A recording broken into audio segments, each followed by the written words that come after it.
It is April 14th, 2021, and this is a quick news update for Medellin, Colombia, and Colombia as a whole. Follow along. You're watching dcbornrob, erasing borders. And now, the news. Okay, good morning, good evening, good afternoon, wherever it is you're located. Again, it is April 14th, 2021, and this is just a quick update. If it sounds like I'm talking fast, I am. I have a few stories I want to jump through, but I want to get this information to you as soon as possible. First up, just a couple of notes. You still need a PCR test, a negative PCR test result to enter Colombia. You also still need a negative PCR test result if you have been vaccinated, including myself. So I'm going in a week. Well, a week from now or a week from yesterday, I need to take my PCR test after a couple hours into my 96 hours. Oh, that's another thing you need to know. You need to take that test 96 hours from the time that your flight leaves the U.S. headed to Colombia. But I have a few stories I want to jump in right quick. Let's go. Okay, first thing up. First thing first. The U.S. dollar versus the COP. It is right now at 3672. 3672. That's actually pretty good. I mean, I think it was 3.4 when I was there. So 3672 is actually good. Okay. This one's from Viver in El Poblado, living in El Poblado. It's entitled 3 Recommendations Made by the WHO to Colombia in the Third Peak of the Pandemic. Okay, it says more difficult weeks are approaching for the country, acknowledged Gina Tambali, the WHO representative in Colombia. The only way to counteract this wave of new infections is for the population to strengthen its self-care at a time when a third epidemic peak is being faced. Almost all regions of the world who are increasing the numbers of infections and deaths, despite the fact that 780 million doses of vaccines have already been applied in the world. Also, it has been noticed that it is exponentially affecting young and healthy people, and that unfortunately, they are dying, explained Kambani. In addition, she stated that the international organization has shown concern about the situation and the epidemic peak that the American continent is going through. More than half of the deaths registered in the world for the last week occurred here, and the countries like the United States, Brazil, Argentina were among the 10 nations that registered the highest numbers of infections in this new wave. Okay, there you go. Next story. This one is still from Vivar in El Poblado. It's entitled Minsalud reinforces restrictive measures in several cities, including Medellin. Okay. In addition to the capital of Bogota and the cities of the Caribbean region, Barranquilla and Santa Marta have presented the highest number of new infections in the development of the third wave of COVID-19 infections that is registered in several territories in the country. As confirmed by Minister Fernando Ruiz in Medellin, the curfew is being applied from 8 p.m. to 5 a.m. until Thursday, April 15th, the day on which a general quarantine will begin in the department that will continue through 5 p.m. or should say 5 a.m. on Monday, April 19th. Keep in mind, they're doing 4 days in, 3 days out. 4 days in, 3 days in. That means Thursday, Friday, Saturday, and Sunday, you're in, and then Monday, Tuesday, and Wednesday, you're out. It should be noted, this measure is contemplated in the new 40 for life in Antioquia decreed by the governor in charge, Luis Fernando Suarez. For Bogota, the minister informed that there will be 2 general quarantines in April, Thursday 15th, Friday 16th, Saturday the 17th, and Sunday the 18th, and Monday the 19th. And then another quarantine on Thursday the 22nd, Friday the 23rd, and Saturday the 24th, Sunday the 25th, and Monday the 26th. So they're doing the opposite, 4-3, or 3-4, should I say. Finally, in Barranquilla and the Department of Atlántico, it was announced that there will be a continuous curfew and dry law from 6 p.m. on Friday, April 16th, until 5 a.m. on Monday the 19th. And at the same time, there will be a general curfew enforced in the city of Santa Marta. There you go. Locking it up. New measures. They declare a red hospital alert in the quarantines is repeated in Bogota. And it's just going over what's going on in Bogota.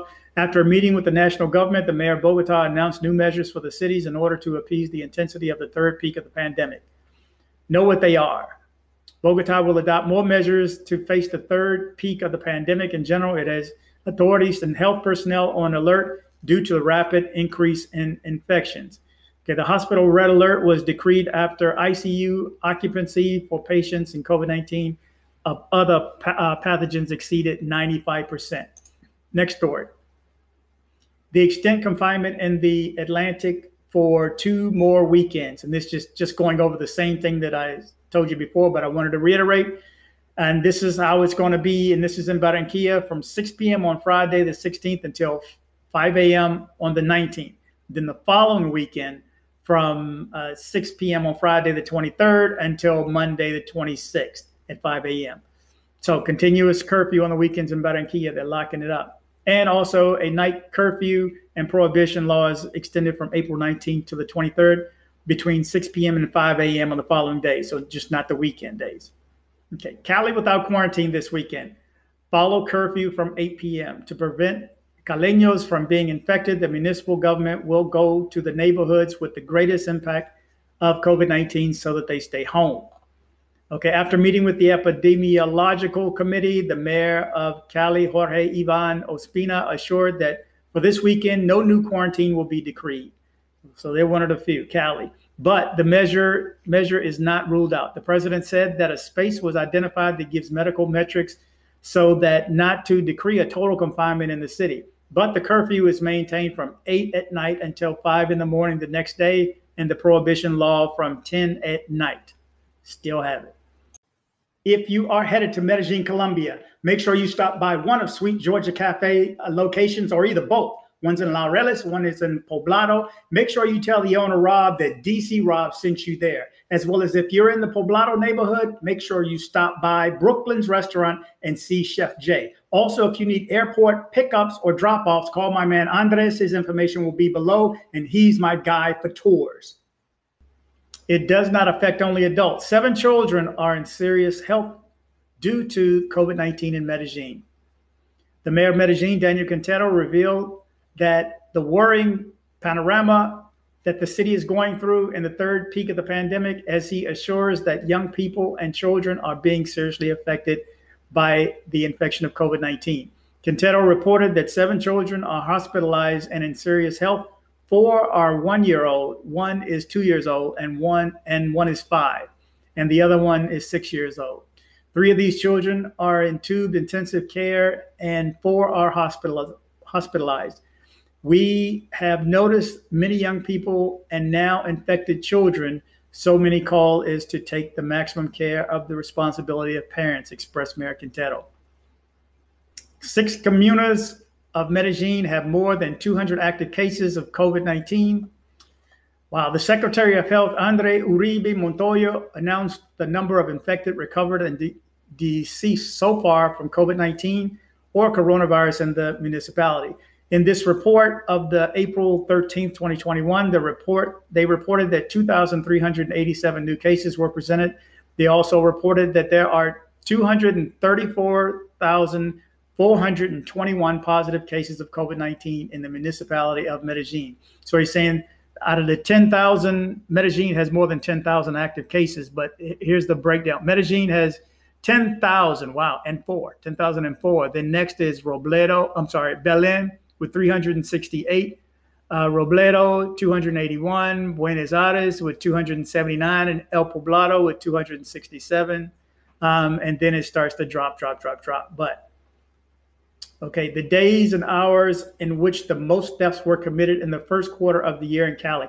Now, I brought this story up because I thought this was pretty cool. Not cool, but just to know when the crimes are actually happening. It says in Cali during the first quarter of 2021, there were 5,275 complaints on theft, a reduction of 23% compared to the same period last year when 6,822 were filed. In that period, the behavior of the crime of theft, according to the Security Observatory de Cali, had variations compared to previous times. For example, between last January and March, the hours in which the highest number of robberies were committed was between 9 a.m. and 11:59 a.m. So for those 3 hours from 9 to noon, that's where most of the crimes were happening. Unlike in 2020, when the highest number occurred between, and this is all scrambled up, 6 a.m., 6 p.m., and then 8 p.m. So I'm going to guess it's 6 p.m. and 8:59 p.m. Okay. the observatory report realized that the days where thefts occur most are Tuesdays and Wednesdays. So between 9 a.m. in the morning and noon on a Tuesday or Wednesday, stay home. We should be home or locked up somewhere anyway, it looks like. Again, I'm headed down. I also want to let you know that don't do what I did. I booked my flights for Medellin Colombia. I'm going down on the 24th and coming back on May 2nd. I'm going into FLL, Fort Lauderdale, on Friday, staying a night because I had a free night with hotels.com. And I'm going to stay there at the airport, wake up, and take my next flight. I'm taking 2 different airlines. It's the only way that I could do it without a 17-hour flight for still less than that what a 17-hour flight would have cost. So I'm going Southwest down and back, and I'm going JetBlue from Fort Lauderdale to MDE. Now, what I said, don't do what I did, is I booked my flight. I think my return flight is due back at 7:15. And my connection is 8:40. So I have an hour and 25 minutes to get through customs. And I was going back and forth with Luis, our moderator, our group moderator. Make sure you join the group. A group moderator, and he's like, it's going to take a long time to get through customs. And I was thinking, oh, man, I forgot. I'm thinking in terms of domestic flights. I mean, in the same airport, you should be able to get to one side to the other in an hour and 40 minutes. But so I made that mistake. So don't make that mistake. I have a combination of 3 Airbnbs when I'm there. I have an Airbnb in Poblado, like a block away from Sweet Georgia Cafe. And I have another one in Laureles because I wanted to show you. I wanted to walk both neighborhoods so you can see what's what. And I have one in Laureles again, and then another one at Sweet Georgia Cafe. I don't know if you knew, but Rob at Sweet Georgia Cafe has an Airbnb above the location in Laureles. So I'm going to stay there for a few days. So if I see you, remember, if you see me, I'll be like this. That's right. This is how I roll. That's right. If you see me, you're going to see me with a mask on. Give me dab, shake my hand. I'll give both of us sanitizer after the fact. I'll wash in this stuff. I have to be careful during this trip, okay? I don't encourage anyone else to go at this time. I mean, I never encourage you to go. Well, I always encourage you to go. But I mean, during these times, you got to think, are you going to be locked down? I have to go because this is what I do. So, and now I'm going to start going back on the regular since I'm vaccinated. And that's the only thing I was holding out for. I did not want to suffer and die. Again, if you're getting any benefit out of my videos, do me a favor, go down and hit the subscribe button, click the bell to be alerted of any new videos, and like. Like helps the YouTube algorithm. The more you hit like, the more YouTube says, okay, let's show it to some more. So thank you guys for watching and be safe. We have a YouTube channel, like it. Please comment and share if you like the video. Please subscribe and kick the bell.